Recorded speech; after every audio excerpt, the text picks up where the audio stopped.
Assalamualaikum warahmatullahi wabarakatuh. Saya Dahlan Kennedy MPD, berasal dari Kabupaten Luwu. Baiklah, dalam kesempatan ini saya akan menjelaskan beberapa budaya yang ada di Kabupaten Luwu. Saya cerita sedikit bahwa di masa saya kecil dulu, yang terbesit di pikiran saya adalah adanya budaya seribu piring. Maksudnya ketika saya kecil dulu, saya sering melihat budaya ini terutama di desa saya, yaitu Desa Tapus. Budaya seribu piring ini bisa kita lihat ketika adanya hajatan ataupun pernikahan atau kegiatan-kegiatan yang lain yang sifatnya mengumpulkan massa yang cukup banyak atau cukup besar. Pada masa itu saya ingat betul bahwa di dalam satu jamuan terdapat banyak sekali piring, bahkan ribuan piring, disusun sedemikian rupa serapi mungkin, di mana piring-piring itu sudah memiliki atau ada nasi, kemudian ada lauknya, kemudian ada minum yang lain, dan piring-piring itu akan disusun bersama dengan gelas ataupun cangkir ataupun perlengkapan makan yang lain. Saya melihat budaya ini sangat akrab pada saat itu di masyarakat Tapus khususnya, dan tak terkecuali juga di Kabupaten Luwu, di mana nilai-nilai yang ada di dalam budaya seribu piring ini banyak sekali, yaitu bisa dilihat dari nilai kebersamaan. Karena mengapa saya katakan ini nilai kebersamaan? Dengan adanya budaya ini atau seribu piring ini disusun bersama-sama sedemikian rupa, dibuat serapi mungkin di dalam satu taruh atau di dalam satu rumah.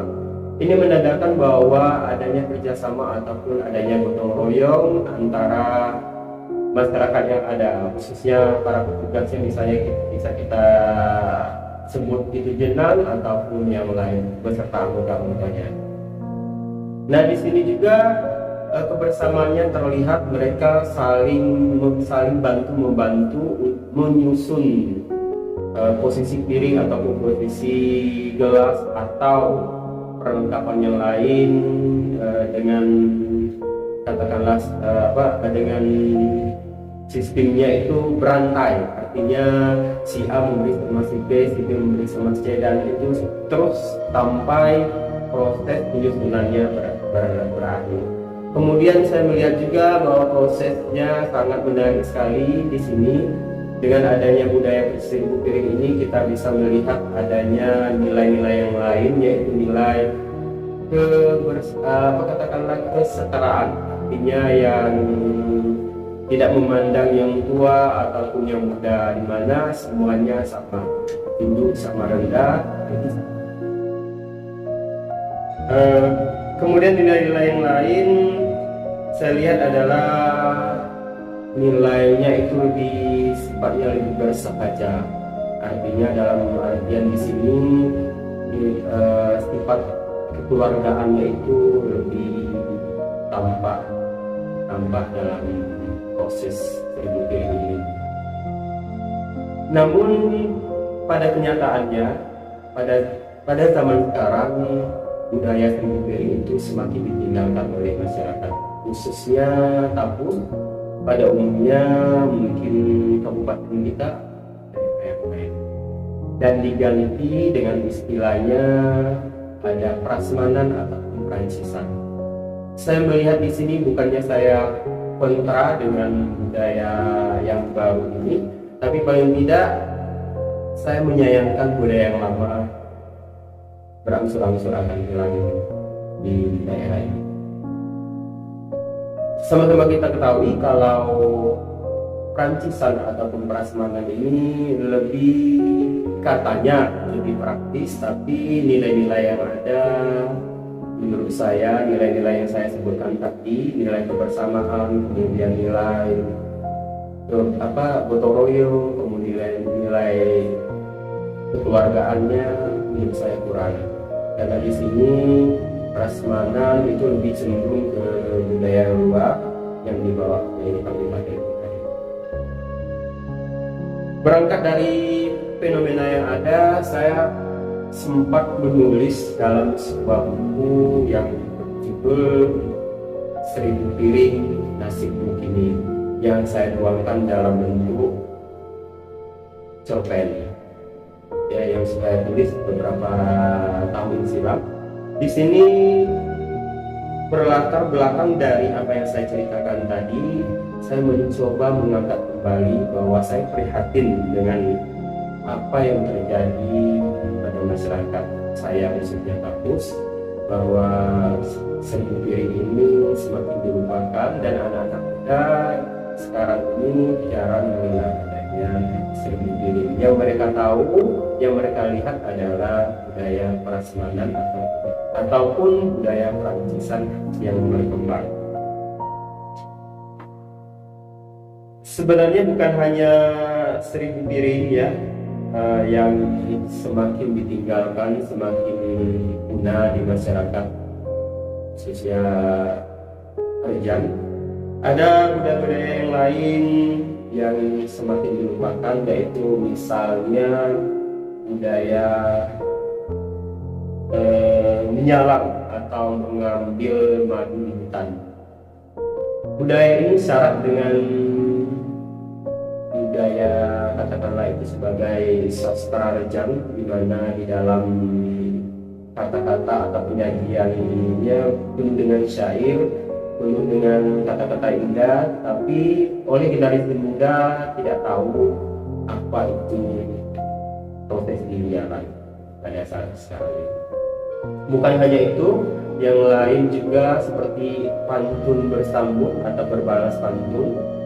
Kalau dulu ibu-ibu ataupun bapak-bapak ketika ada hajatan, mereka juga sering memperlihatkan ataupun mempertontonkan apa yang dikatakan berbalas pantun atau menyerabat atau yang lain.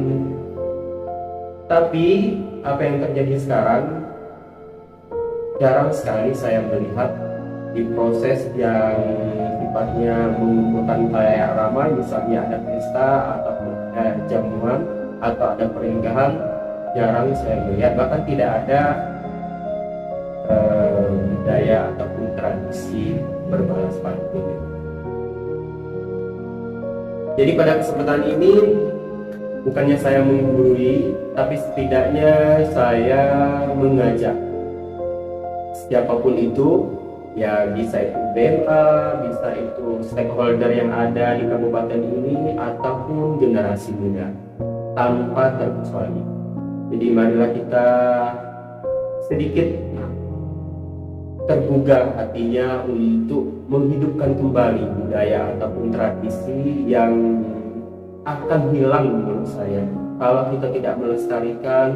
Budaya-budaya yang arif dan bijaksana ini akan lenyap di masyarakat kita, khususnya Rejang ini.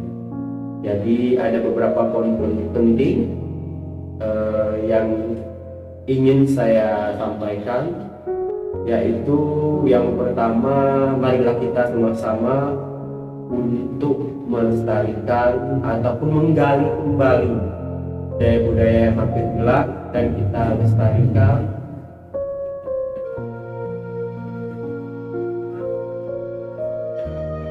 Bangsa mereka lah yang akan kita bebankan atau katakanlah kita minta bantuannya untuk menjaga kelestarian budaya yang telah saya sebutkan, misalnya budaya 1000 Piring, kemudian buang apem, nyalang, kemudian berbalas pantun, khususnya dalam bahasa Rejang. Ya, mungkin itu yang akan saya jelaskan sebagai season pertama ataupun prolog pada kesempatan ini. Terima kasih.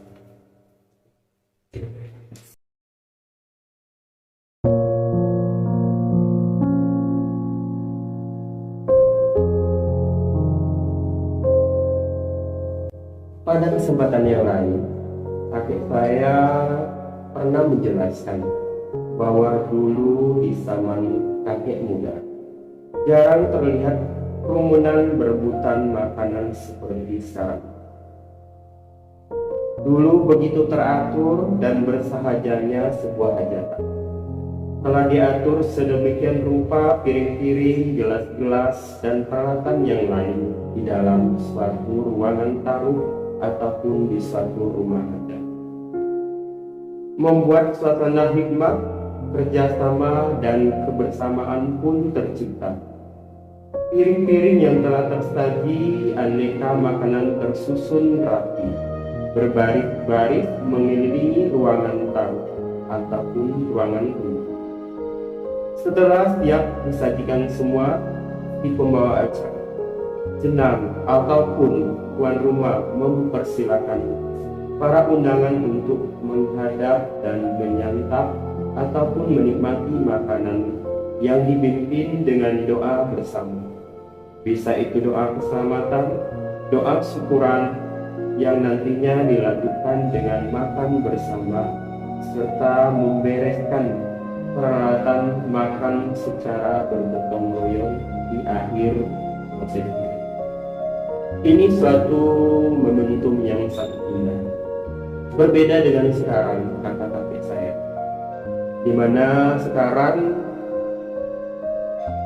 anak-anak muda ataupun para undangan yang lain, bisa itu bapak, ibu, bahkan anak-anak berebut dalam ruangan taruh. Apa yang diperebutkan yaitu berupa makanan dalam proses prasmanan ataupun perancisan. Ini ibaratkan seperti ribuan semut menyerbu manisan. Pesta jamuan ini begitu berisik, bingar-bingar, dan lupa adat istiadat. Ditambahkan lagi dengan malam harinya konon muda-mudi menyelipkan adanya acara enjoy, bahkan istilah mereka adanya musik tripping, house musik, yang kini semakin marak kalangan remaja. Bahkan lebih naik lagi diwarnai dengan pesta tua.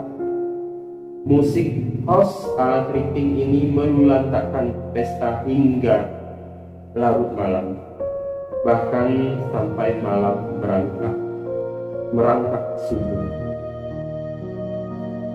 Melihat fenomena ini, kakek saya bertanya kepada saya, apakah kamu tidak tergugah hatinya untuk mengangkat kembali nilai-nilai seribu piring, nilai-nilai leluhur, adat istiadat yang sangat bagus itu untuk diangkat di permukaan? Apakah kamu tidak terketuk hatinya untuk melestarikan budaya yang bagus itu? Atau kamu hanya diam pasrah melihat fenomena yang jauh dari budaya negeri ini? Itu pesan yang ingin disampaikan oleh kakek saya kepada saya dalam proses pemikiran, ya, bahwa kita perlu pada saat sekarang ini kita harus lebih menyadarkan diri untuk kembali ke budaya kita, ya, senantiasa bersahaja